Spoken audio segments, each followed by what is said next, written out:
Bien, bonsoir. Merci d'être là ce soir.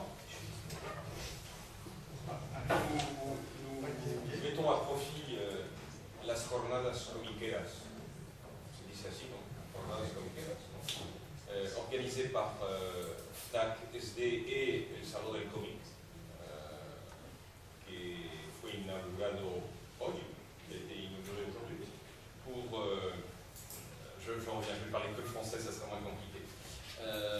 Pour accueillir ce soir trois auteurs, je ne sais pas comment vous appelez les auteurs, des dessinateurs, des auteurs. Parce que vous êtes auteur, vous êtes dessinateur et vous êtes aussi scénariste. Vous faites tout. Indépendamment. Oui, indépendamment. Vous avez on n'a pas illustrateur.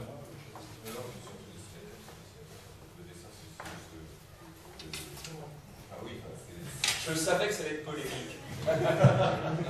Donc nous sommes très heureux d'accueillir trois auteurs, Serge Clair, Émile Bravo et Fabrice Tarin, qui sont là, et qui sont là réunis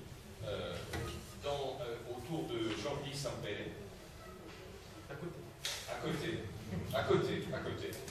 Décidément, ils ne vont pas me laisser, hein. Ils ne vont pas me lâcher. Et donc à côté de Jordi Sampere, qui est là pour animer le débat, si besoin, le cadrer, si besoin. Et puis, je crois que ça va être assez naturel. Jordi Sampere étant lui-même auteur et également professeur à l'école Josso, une grande école que j'ai découvert en arrivant l'an dernier à Barcelone et que je me plais à citer parce qu'elle fait un travail remarquable. Je voudrais saluer Joseph Maria Pols, à travers toi, Jordi, il n'est pas là ce soir, c'est le directeur des études, et nous avions établi une coopération, quelques personnes de l'école que je reconnais. Et l'année dernière, on a monté une exposition, je crois que ça c'était très bien. Donc, merci à vous, messieurs, tous les trois auteurs, d'être avec nous ce soir. Pour nous, la bande dessinée, pour l'Institut français, c'est quelque chose d'important. C'est un des axes que nous avons choisi pour cette médiathèque dans laquelle vous êtes et qui, souvent, réunit des auteurs. Alors, au moins une fois par an, j'espère qu'on va pouvoir continuer avec des CD Distribuciones que je remercie. Merci Raphaël Porta, qui est là. Que nous allons pouvoir continuer à travailler de cette manière. Peut-être, d'ailleurs, au cours de l'année, sans attendre l'événement du salon, pourquoi pas, on pourrait faire des événements autour de la bande dessinée. Pour nous, c'est important parce que c'est une manière d'amener aussi nos étudiants et en dehors de nos étudiants, ceux qui fréquentent la médiathèque, à la lecture.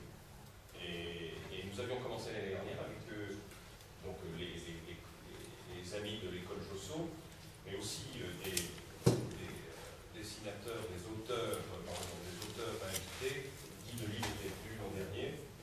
Et on avait commencé par ce qu'on appelle le graphic novel, en français on dit le roman graphique, voilà, merci. Voilà. Le roman graphique. Voilà. Et donc on espère continuer sur cette voie. Mais pour nous, c'est un des deux axes importants pour cette médiathèque de l'Institut français. Et ça l'est aussi dans d'autres instituts en Espagne, notamment à Madrid ou à Valence. Voilà. Après, ce que je voudrais dire, c'est que pour ceux qui sont intéressés par des signatures, etc., c'est plutôt demain à la FNAC que vous pourrez vous rendre et rencontrer les auteurs qui signeront leurs albums.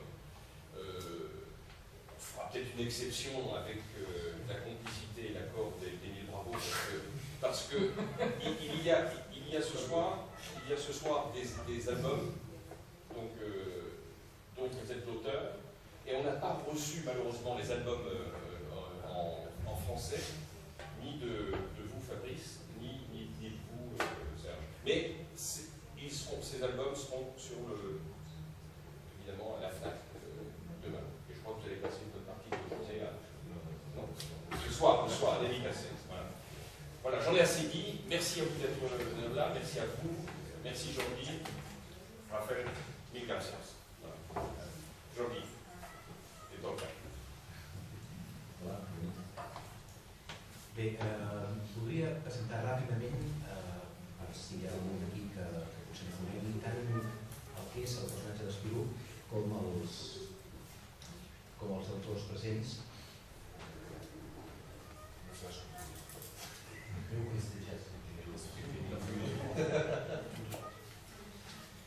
Bé, per qui no sàpiga, molt ràpidament, hi ha 5 minuts per situar-se en...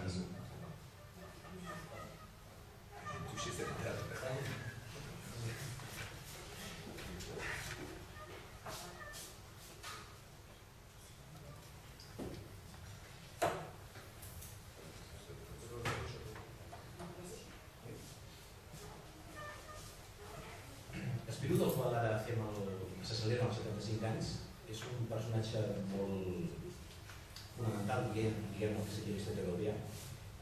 És un personatge nascut a Bèlgica, a Brussel·les, i que es defineix, de fet, de l'oposició al que seria Puntin, l'altra gran escola del dibuix humorístic europeu.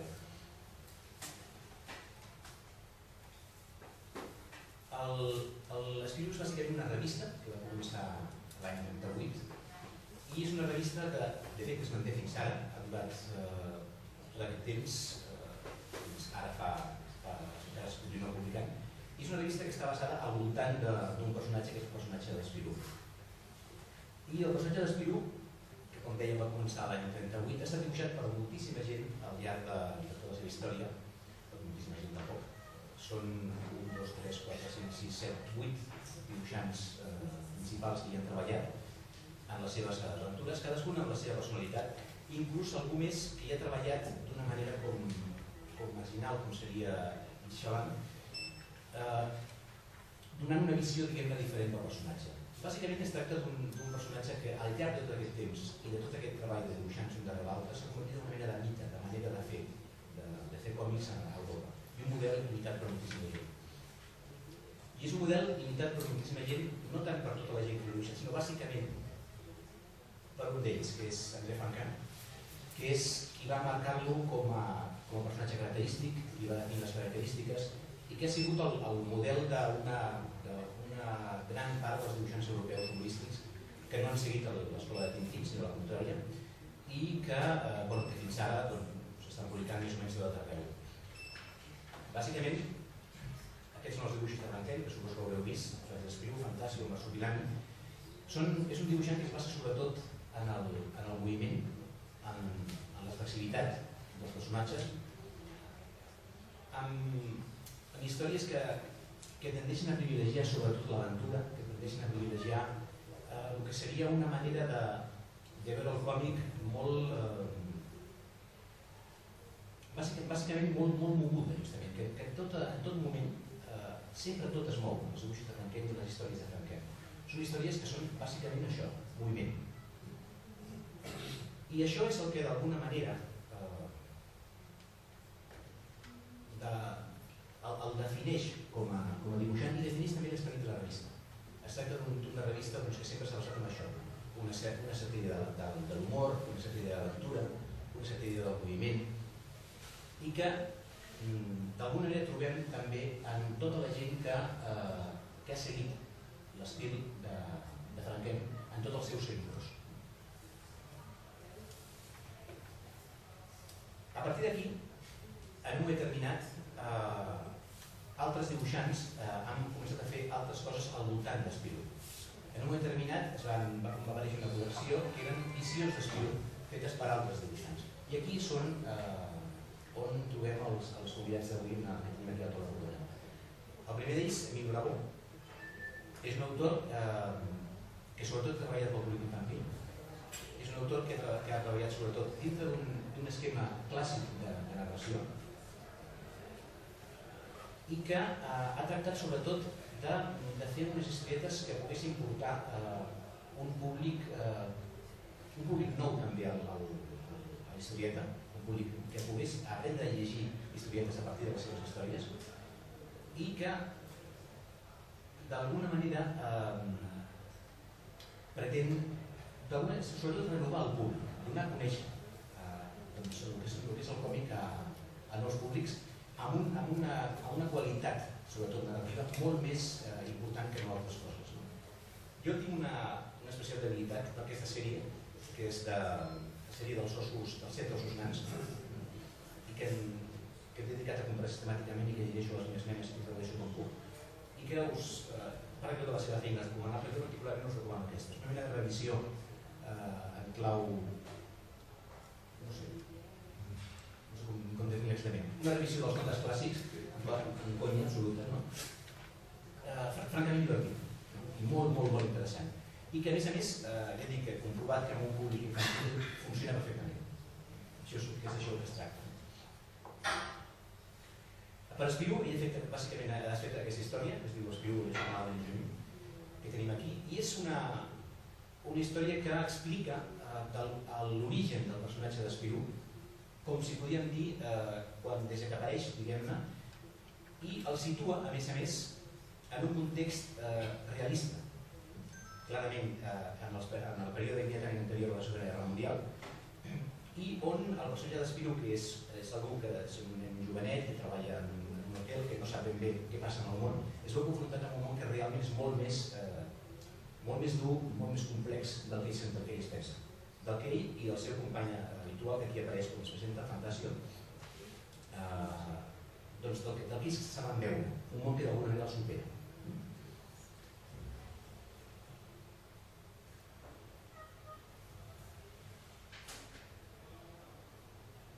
D'alguna manera, quan acaba aquest àlbum, és quan poden començar les històries d'Espiu. És la història, diguem, que se situa immediatament abans del començament. L'autor, Félix D'Abrant, aquí a la meva dreta, és un autor que se situa clarament en aquesta línia que dèiem abans dels seguidors de Franquet, que segueix tots els seus plantejaments, com podeu veure, el que és el moviment, el que és el gust per l'aventura, el que és el gust per l'humor, aquesta mena de barreja que dona aquesta escola Espiu. I dintre d'això, D'Abrant és un autor absolutament integrat dintre d'aquesta escola. Si no, és ja tirar el contrari, o sigui que ell va dir. I que té, a part d'aquestes sèries també més humorístiques, tipus Espiu, això és una sèrie ubicada Espiu, justament, violí, té altres coses més, podríem dir, d'un humor més exagerat i no infantil, com és aquesta, que és la que jo us recomanaria si volguéssiu començar a llegir alguna cosa d'ell, que és aquesta mena de lemur poc afortunat amb la seva vida, podríem dir, que es diu Mato.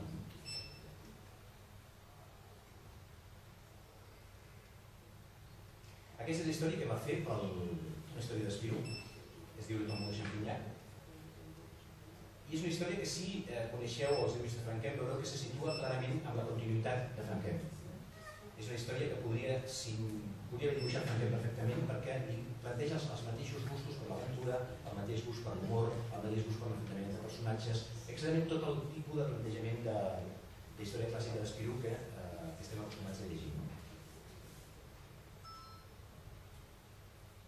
Que reprèn els elements clàssics de la sèrie, com són els elements de volum, que juga, a més, amb els elements de la sèrie a citar-los des d'un punt de vista, diguem-ne, amb molta estima, diguem-ne, com treballen des de dintre de la sèrie.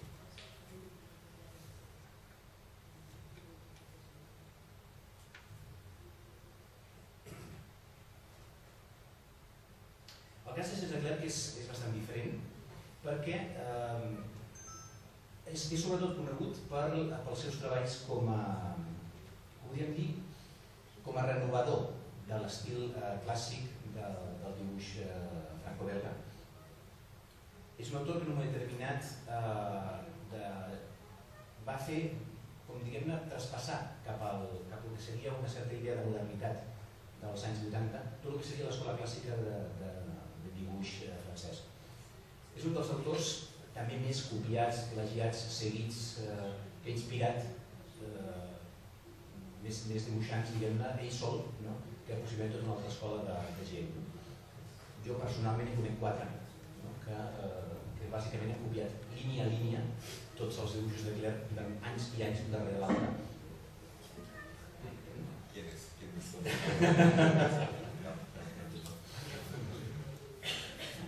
I, de tota manera, sense arribar mai a trobar la capacitat expressiva, aquesta senzillesa aparent en el traç, però tan absolutament expressiu, torna a ser la paraula també. És qui recull l'especificitat del traç original de l'escola d'Espirú i el converteix en un element absolutament modern, que posa tots els elements en evidència.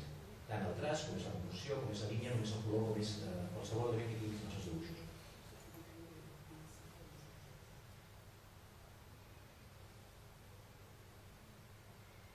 La seva obra més coneguda, de la que es va publicant aquí com a mínim en el nostre país, és aquest personatge que es diu Phil Perfect, que és una mena de detectiu alcoholitzat, aparentment un alter ego del propi autor, això possiblement no hauria de preguntar amb ell, aparentment, i que es mou en els ambients nocturns de la música, una mena de sèrie negra que no s'acaba de prendre seriosament, sempre amb uns sentiments sempre deixat i abandonat per les dones, sempre una mena de personatge molt ric i molt característic també d'una època determinada.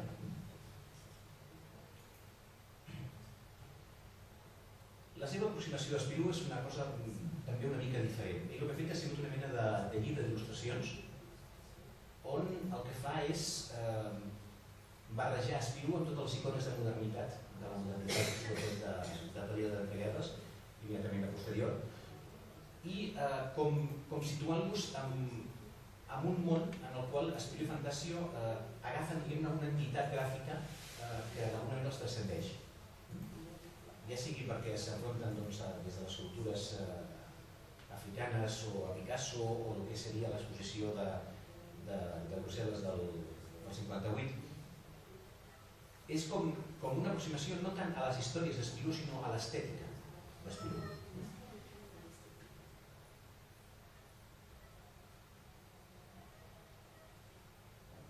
És a dir, que si realment aquests serien els autors d'Espirú que ja han treballat en el personatge en tot aquest temps, doncs el que dèiem,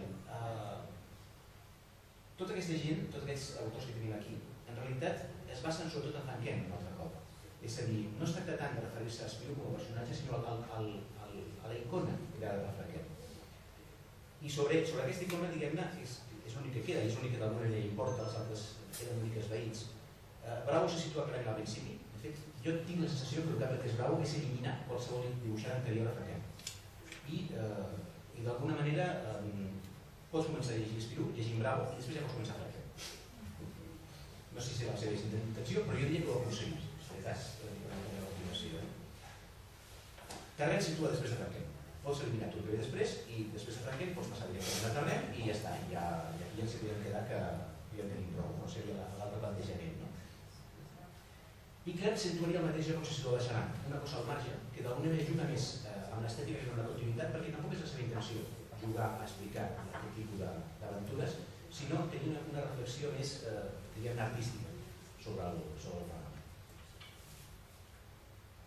Bé, espero que us hàgiu situat mínimament com per poder tenir una idea de qui són i què fan, per què estan aquí, d'alguna manera de relació.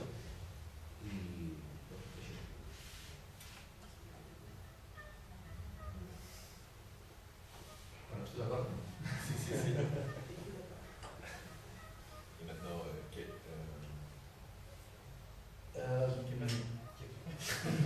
maintenant, podeu criticar alguna de les coses que he dit, que he dit alguna mentida, alguna cosa greu, que hagi de considerar. Voilà. Sería bravo. Nosaltres, si vol, pregunto. Clar, i una primera pregunta per començar és que tant pel fet que us fixeu en Franquem d'una manera clara i òbvia, és com si només es pogués parlar d'Espirú des d'una idea nostàlgica, des d'una idea del passat. Veieu això d'aquesta manera així?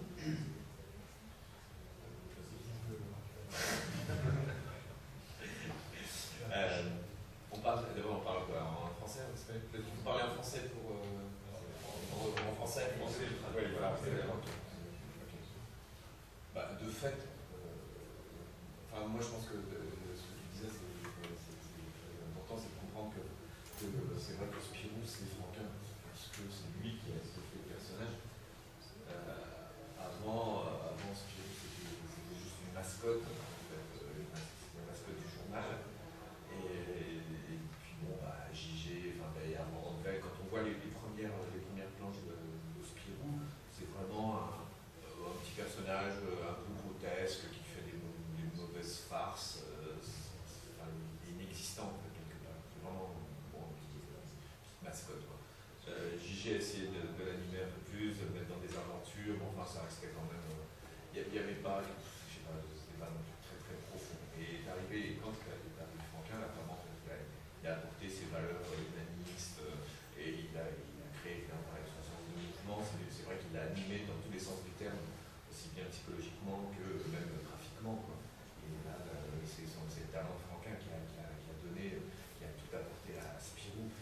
après, voilà, moi je pense que tout ce qui a suivi ne sont que des pâles copies en fait, du travail de Franquin, un travail d'auteur. Et ça, il faut en être conscient. Et voilà, c'est sûr que quand on nous demande de travailler sur Spirou en tant qu'auteur, on peut pas, enfin, à part monsieur qui est un spécialiste de Franquin, et qui le fait très très bien. Moi je pense que c'est très difficile de toucher à l'univers de Franquin, donc voilà, donc il faut voir son œuvre à travers un autre prisme. Alors effectivement, le côté graphique, c'est très intéressant parce qu'il a développé, ce que Franquin a développé en fait, dans ses Spirou, il y a vraiment un univers qui correspond à son époque, dans les années 50, 60. Et puis voilà, moi en ce qui me concerne, je n'ai pas voulu toucher du tout à l'univers de Franquin. Moi c'est pour ça que j'ai fait l'avant. Mettre en place, en fait, expliquer à l'enfant que j'étais, comme je dis souvent, comment un groom devient un aventurier, parce que c'est des questions que je me posais quand j'étais enfant. Mais c'est vrai que, voilà. Mais t'as gardé ton style, quoi, en fait. Ah oui, Mais en fait, tout le monde peut prendre Spirou et garder son style. Dans le cadre de cette collection, en fait, oui. Les one shot. C'est comme il y a la série normale qui continue. Et puis après les one shots. Enfin, je sais pas comment on appelle ça à la base. Qui est spécialiste de la Belgique, qui a prévu la rédaction. Ça s'appelle, c'est une collection qui s'appelle Une aventure de Spirou Fantasio par un tel. Demande à un auteur de faire son Spirou. Je connaissais un anglais de one shot. Voilà. Et donc voilà, qu'est-ce que je voulais dire par rapport à ça? Oui, donc, il faut être conscient que Spirou, c'est vraiment celui qui l'a fait vivre aussi avant tout. C'est le grand auteur qui est donc tout ce qui va derrière, à mon avis, rame pour essayer de continuer. Ouais, je pense à Chalot. Mais Chalot, il a pas. C'est pareil, c'est un auteur qui prend Spirou, qui en fait ça son bien. Voilà, c'était une œuvre. Ce qu'il a fait, c'est quand même quelque chose d'assez personnel. Et on l'a pas, on lui a pas laissé faire. Donc voilà, je sais pas. D'ailleurs, Chalot dans une optique très JG, enfin un peu JG là-dedans. Bien sûr. Il y a du Franquin, mais il y a aussi du JG dans son traité. Bah oui, c'est sûr. Voilà. Jo m'hi referia no només al fet de tractar de que no sou Franquin, que seria clarament tot el que ha fet tothom, és el fet de treballar en el passat, que va ser.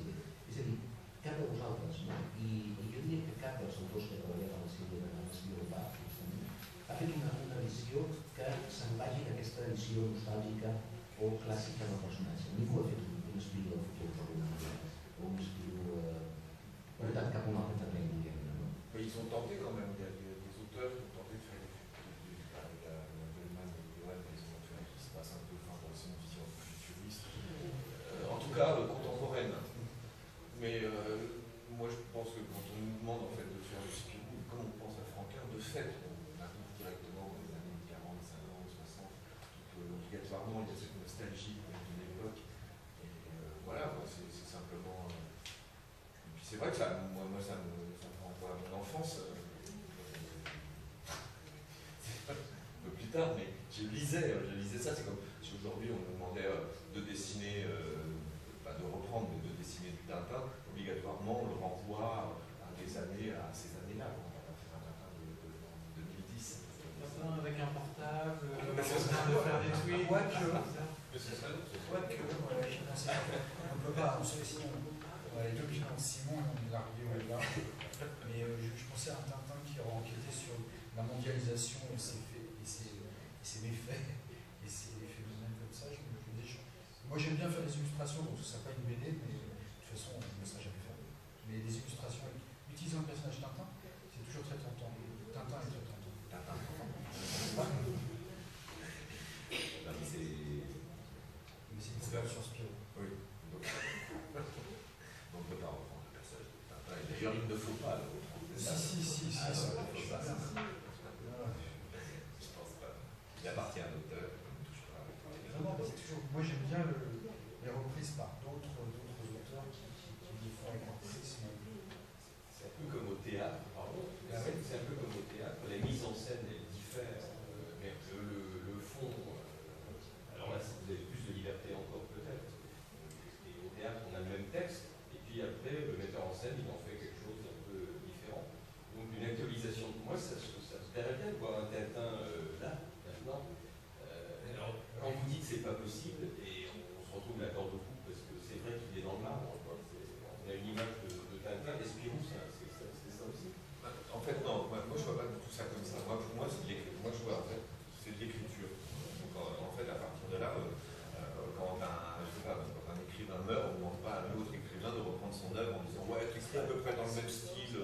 non mais bon, t'as le même point de vue, tout ça. Enfin bon, tu pourrais très bien en fait continuer son œuvre. Mais là, c'est des séries. On parle de séries, effectivement, vraiment. Juste un one shot, juste un album. Non. Alors que Spirou c'est différent. Spirou c'est un personnage qui n'appartient à personne. C'est une mascotte. Donc là, on l'a donné à Franklin, on l'a donné à JG.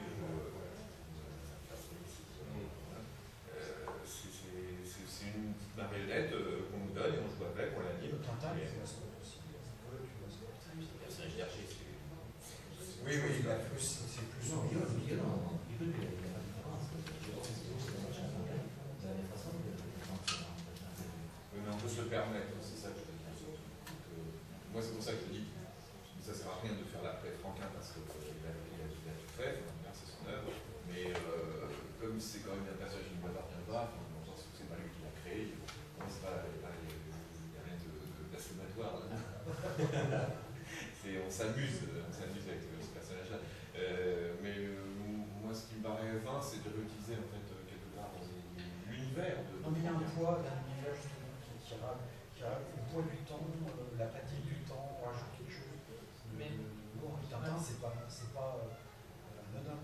Mais à l'inverse, parce que prochainement, il va y avoir Astérix qui va être repris par un nouveau scénariste et un nouveau dessinateur. Et la question, elle se pose pas forcément. Mais il a déjà été repris par Uderzo, Astérix, parce que Astérix, c'est pas Uderzo, c'est Goscinny. C'est pour ça que c'est mauvais Astérix aujourd'hui, parce que l'auteur est mort il y a 40 ans. C'est ça le truc. Là, je suis d'accord. De 35 ans. 77, non? C'est pour ça que moi je le vois vraiment, je vois la bande dessinée, je vois pas du dessin, je vois de l'écriture dessinée. Et c'est pour ça, c'est pas du tout la même approche. Effectivement, un robot, on peut pas, enfin, par une série, certainement, ça peut être repris par quelqu'un d'autre. Les séries peuvent être reprises dans les romans. Non, moi je suis très friand de. Mais après, ça dépend de qui reprend ça, qui fait ce qu'on en fait. Souvent, ça peut être mal fait. On peut gueuler. Et Black et Mortimer, Black et Mortimer, justement. Je veux bien partir de nous. C'est quand même, moi je trouve que, pour moi c'est une parodie. En fait, on prend tous les ingrédients, en fait, des albums de Jacobs, et voilà, on mélange un peu tout ça, et on sort une nouvelle aventure de Black et Mortimer. Oui, quel est l'intérêt, à part... Là, il y avait marqué voilà, à l'œuvre. Mais c'était assez gonflé de le faire à l'époque. Hein. C'était pas enfin bon, peut-être que déjà il tirait beaucoup d'exemplaires, donc ils se sont dit, mettons de l'argent sur ça. Quand est-ce que ça a été fait, Black et Mortimer? Quand est-ce qu'ils ont... La première reprise. C'était avant les one-shots de Spirou.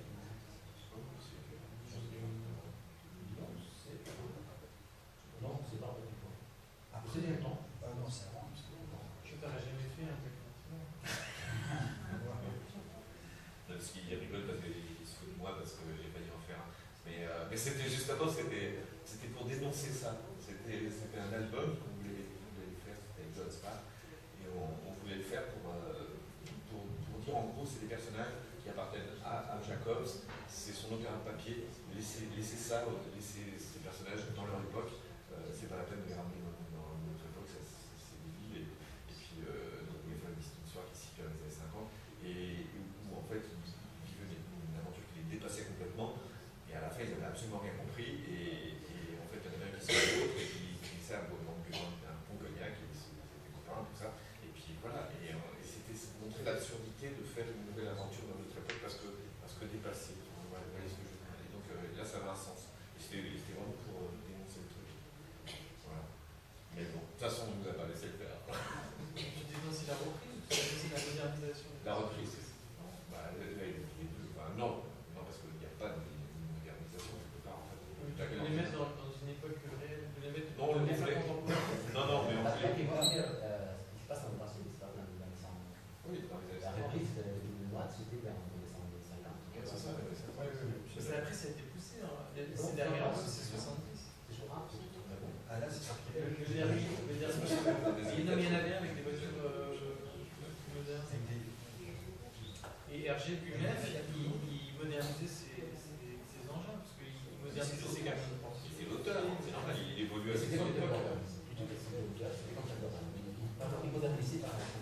personnage, il continue en son nom.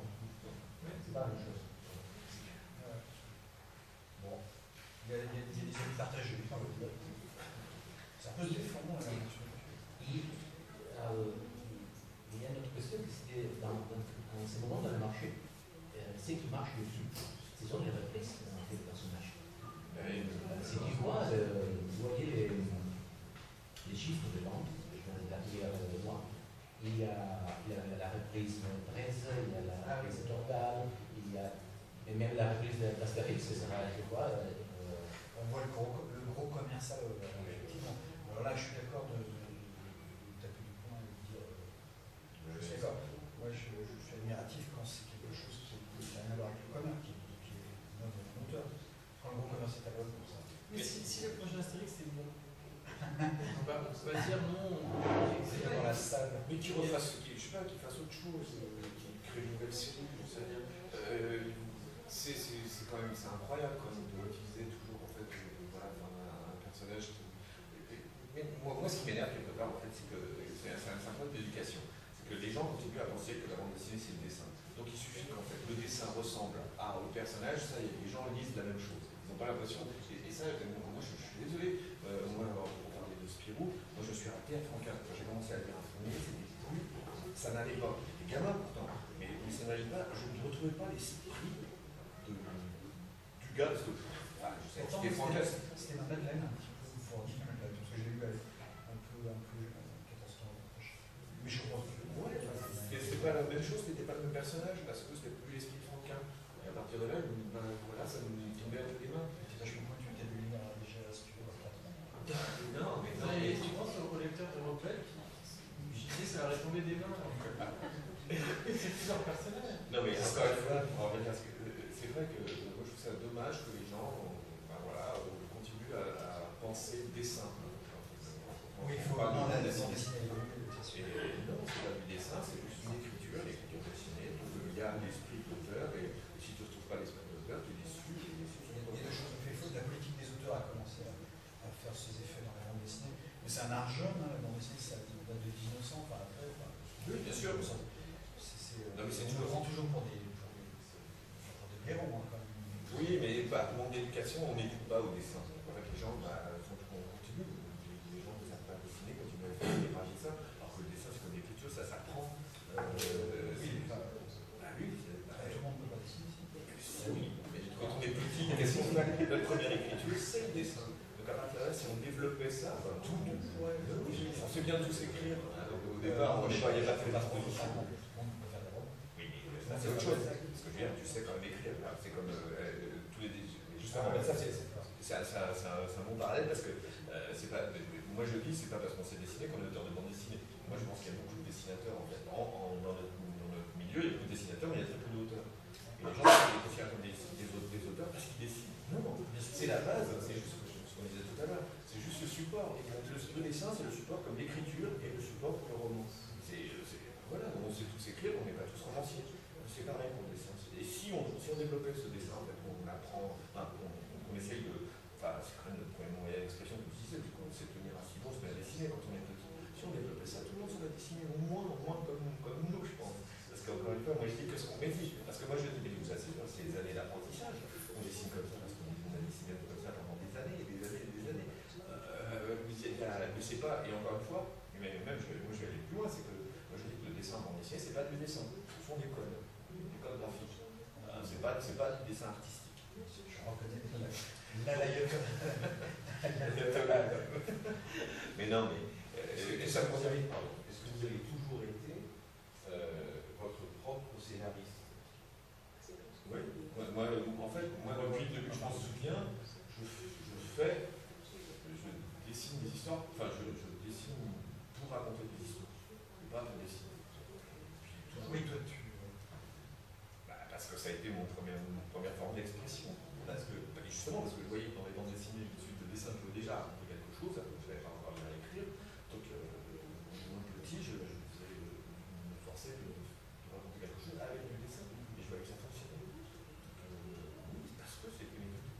Et quand on le voit comme ça, c'est totalement différent. Il n'y a plus de fascination pour le dessin. Il y a l'histoire avant tout. Un auteur,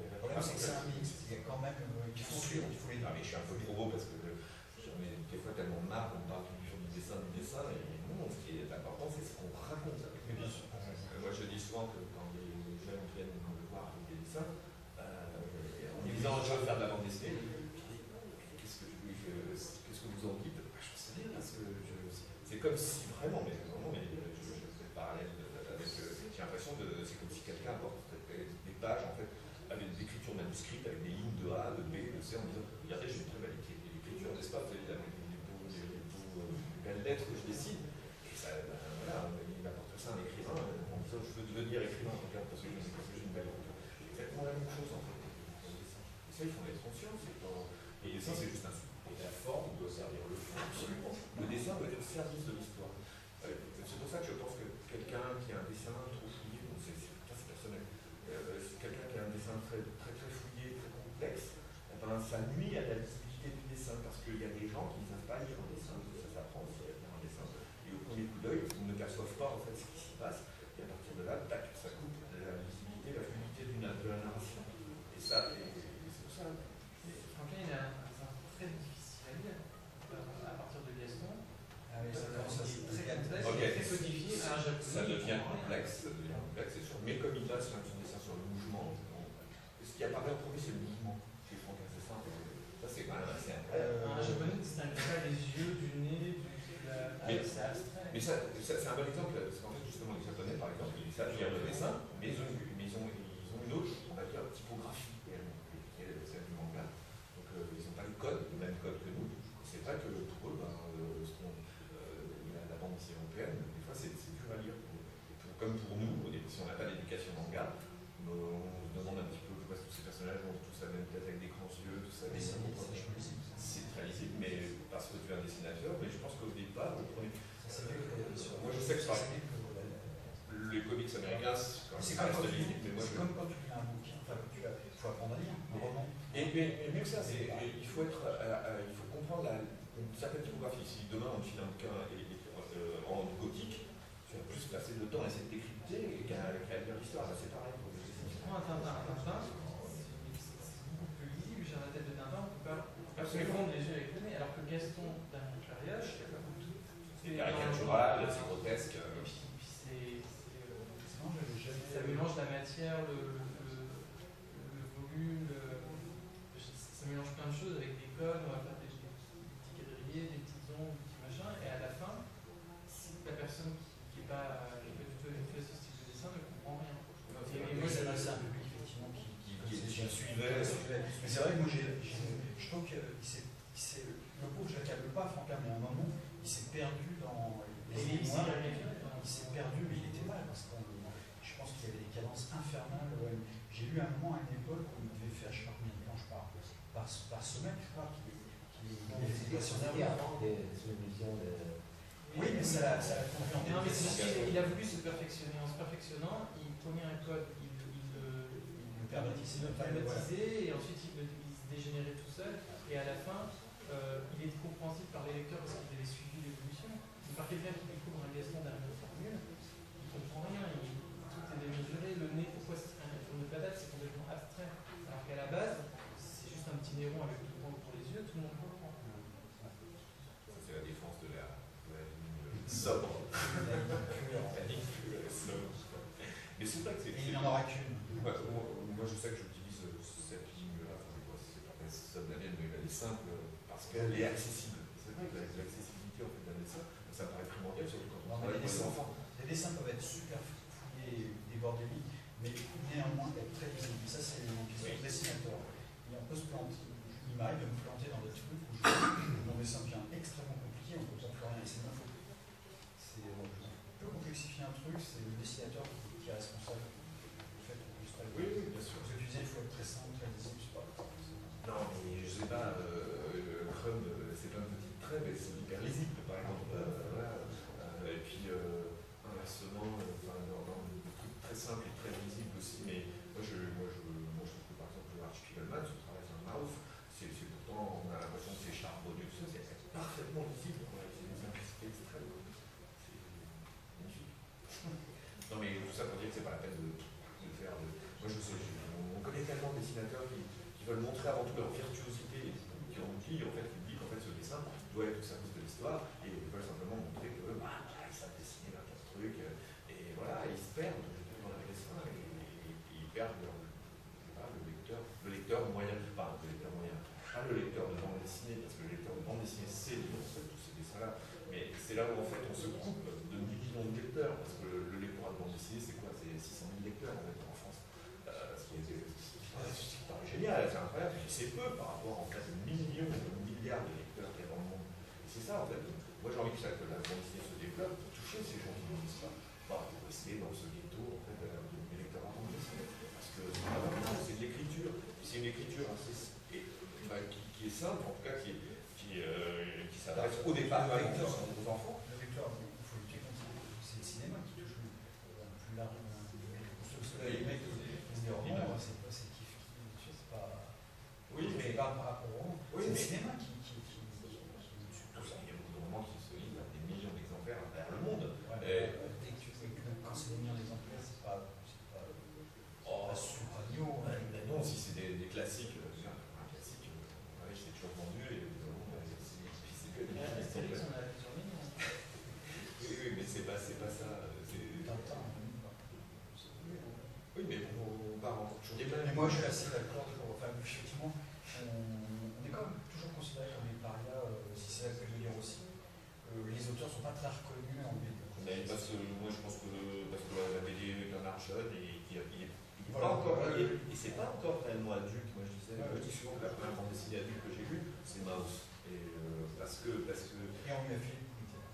Voilà, et il a été en plus, moi je raconte, c'est vrai qu'au départ, même si c'était Futuropolis qui devait l'éditer, c'est quand même pas, ils l'ont pas édité, et les autres n'en voulaient pas, et c'est Flammarion qui l'a édité, un éditeur de livres, de romans. C'est ce qui est manqué d'éditer avec oui, je peux l'imaginer. Oui, mais c'est une excellente idée. En Espagne, c'est la même chose. C'est ça. L'éditeur qui a Parce que ça fait très bien que Robial refuse de Mouse. Non, il voulait l'éditer, je crois que c'est une question de moyens. Effectivement, je dis que c'est Afrique Gelman qui a demandé, j'invente Flammarion. Oui, il avait demandé de toute façon, il avait déjà été publié aux États-Unis, ça avait fait été édité, et puis ça avait déjà eu un gros succès.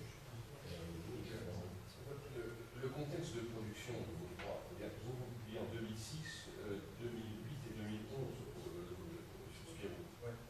Mais les textes de production, c'est vous, Émile, qui faites une aventure de Spirou, c'est ça? Mais vous ne publiez pas dans cette. Si. C'est la même collection. C'est la même collection pour vous deux. C'est un peu à part. Donc des contextes différents, donc quand même 2006, 2008, 2011. Et c'est des commandes. On passe comment? Voilà, c'est ça. Est-ce que vous pouvez nous dire un peu comment ça se passe? 2002, moi, j'ai commencé les Watch Up n'existait pas. C'est quelque chose de personnellement. C'est pas une commande du tout. À la limite, c'est un collectionneur qui voulait faire un dessin de Spirou vu par Saint-Hilaire. J'ai commencé à chercher, puis je me suis pris au jeu, j'ai fait une dizaine de dessins. Parce que j'avais trouvé une sorte de concept, Spirou dans une modernité avec des choses plus. Encore pousser la réalité de Franquin qui mettait déjà un peu de design dans ses BD, mais pousser ça plus loin, beaucoup plus loin. C'était même longtemps. Oui, ce qu'on a vu là, les planches, les chaises, etc. C'est l'esthétique, elle est marquée. C'était beaucoup plus poussé, mais je voulais même mettre des mobiliers ultra-modernes de maintenant. J'avais comme BIM architectural digeste, qui est une revue d'architecture. Donc il y avait le concept de mettre Spirou dans un endroit qui était inhabituel pour lui, de pousser là-dedans et de jouer sur comme c'était, comment dire, pas du tout une commande, du tout.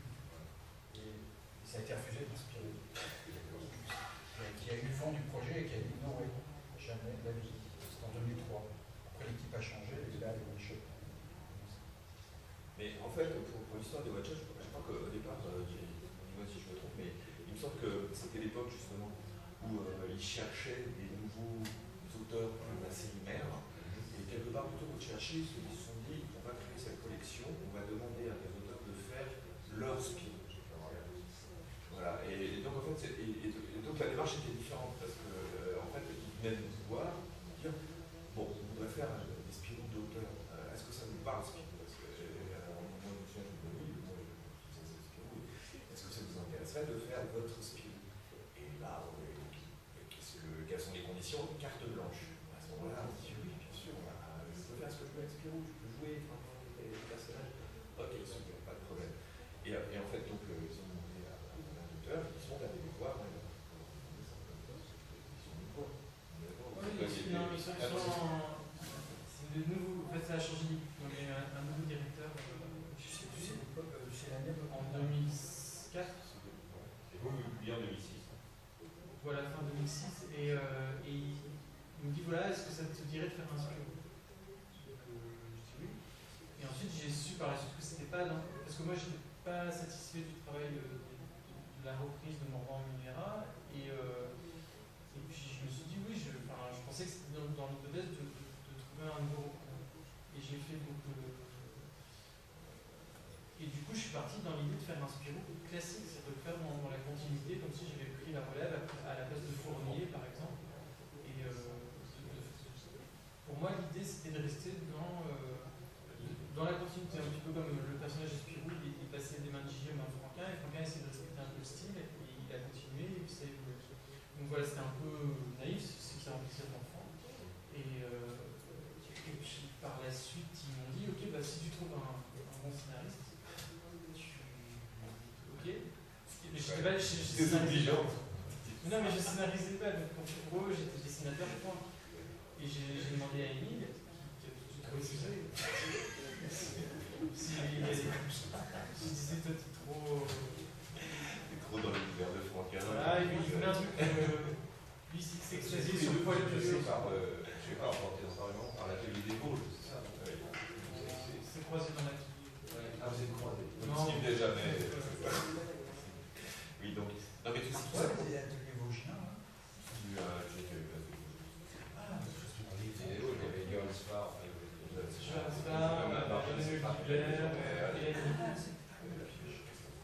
Christophe Blain.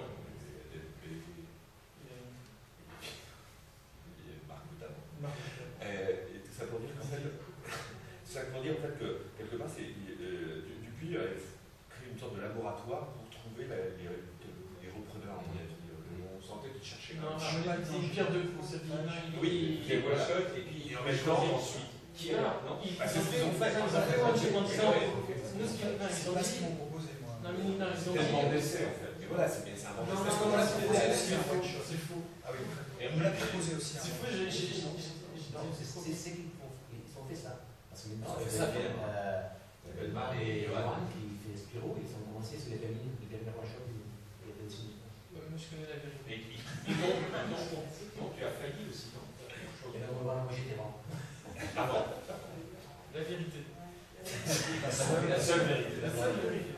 C'est que il voulait faire deux choses, des one-shots pour voilà, faire de l'argent, Spirou ça vaut bien, et puis pour se diversifier. Et ils étaient intéressés à l'idée d'une interprétation comme a fait Émile, complètement personnelle et décalée par rapport à la série mère, qui ne serait pas concurrentielle.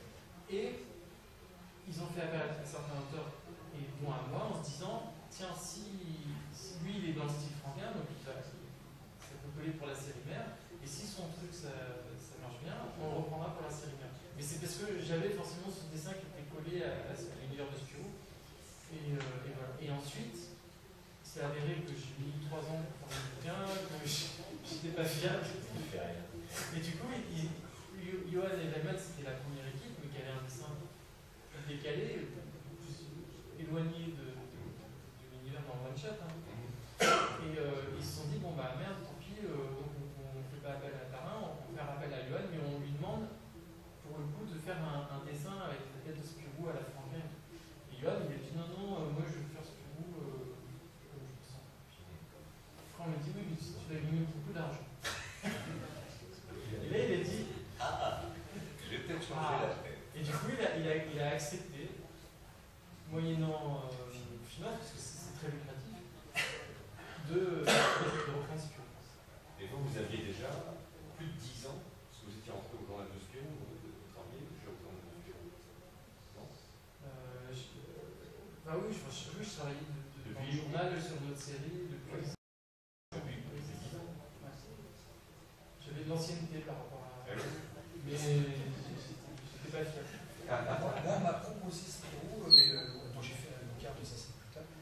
one-shot, on m'a proposé effectivement en 2008. Voilà. Et à l'époque, il y avait très peu de one-shot. Donc c'était assez comment dire, sexy et glamour de faire ça. Maintenant, il faut compter les auteurs qui ont pas fait. Non, mais maintenant, il y a très peu d'auteurs qui ont pas fait Spirou. Voilà, moi, et donc mon scénarisme. D'ailleurs, la preuve, on en a tous fait Spirou. Moi, j'ai pas fait one-shot justement parce que mon scénarisme. Mais c'est quand même pour là que vous êtes là ce soir, c'est pour ça. Mon scénarisme m'a dit oui, ça m'intéresse, c'était fondamental, on ne peut pas le citer. Et moi j'étais super refait pour faire ça. Et en fait, le scénario, je l'ai jamais vu 3 ans plus tard, donc j'ai laissé tomber. Il me disait toujours, mais prends un autre scénario, je lui dis non, ça collait bien avec From. Il prenait mon univers avec le design, les trucs, ça se passait aux États-Unis, dans les musées, dans les machins, tout ça, c'était bien ciblé. Et je peux faire, moi quand on m'a proposé le truc, je faisais du Serge Clair. Oui, bien sûr. Je n'étais pas pressenti pour reprendre Spirou, vu que j'aurais mis 12 ans. Enfin, T'aurais pas été fier. j'aurais pas été fier de mon souvenir. Mais pour le one-shot, c'était super. J'étais super d'accord. Hein. Puis après, c'est vraiment un passé fondamental qui, bon, bref, les scénaristes, c'était une seule agence.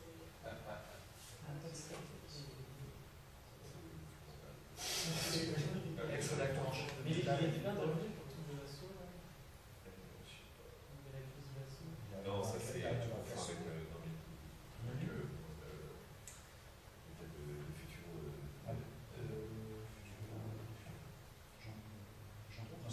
Ah oui, ex-Jean-Paul.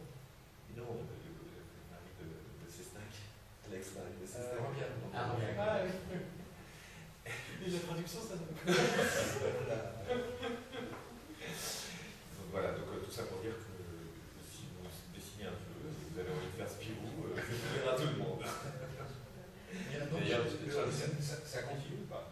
Oui, ça continue. C'est one-shot. Oui, je suis en train d'en faire un, donc c'est plus des one-shots. Ah oui. Donc je suis en train d'en écrire enfin, la suite en fait.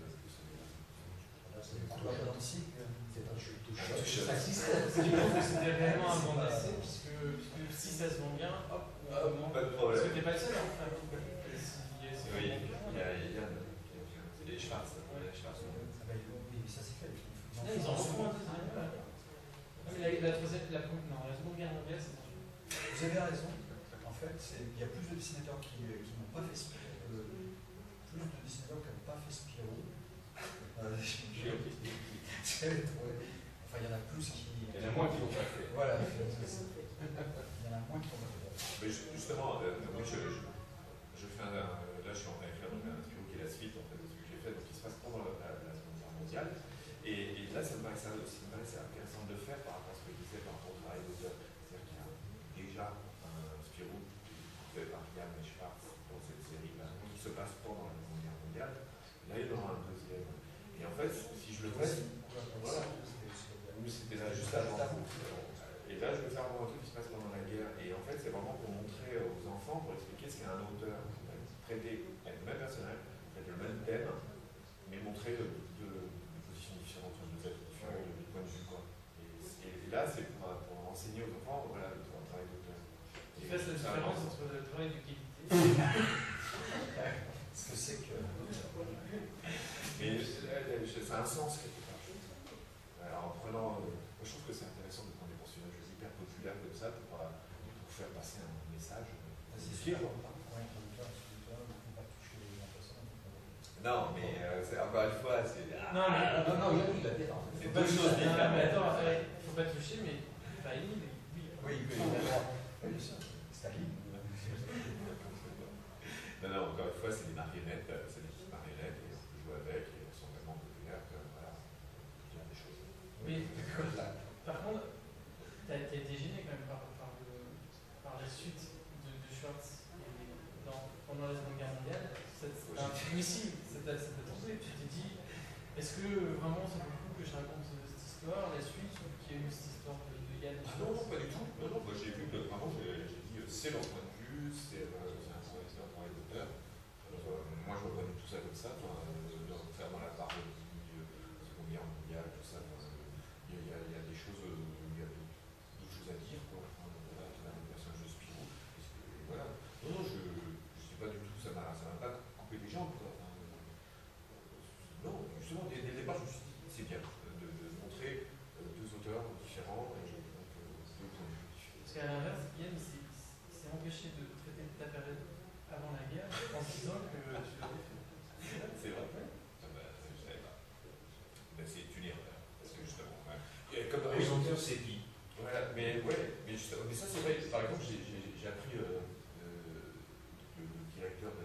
il disait qu'il faisait appel aux deux auteurs, de Spirou, et il y a beaucoup de gens qui ont dit oh là là, c'est la bonne idée, c'était de faire le début de Spirou, et c'est bravo qu'il a fait. Et moi, je lui disais, mais on s'en fout, mais chacun peut avoir sa version en fait, du début du personnage. Et c'est ça qui est intéressant. D'autant qu'en fait, il l'a eu, parce qu'il l'a fait. Bah oui, il l'a fait déjà, oui, bien sûr, avec son lot de vie et tout ça.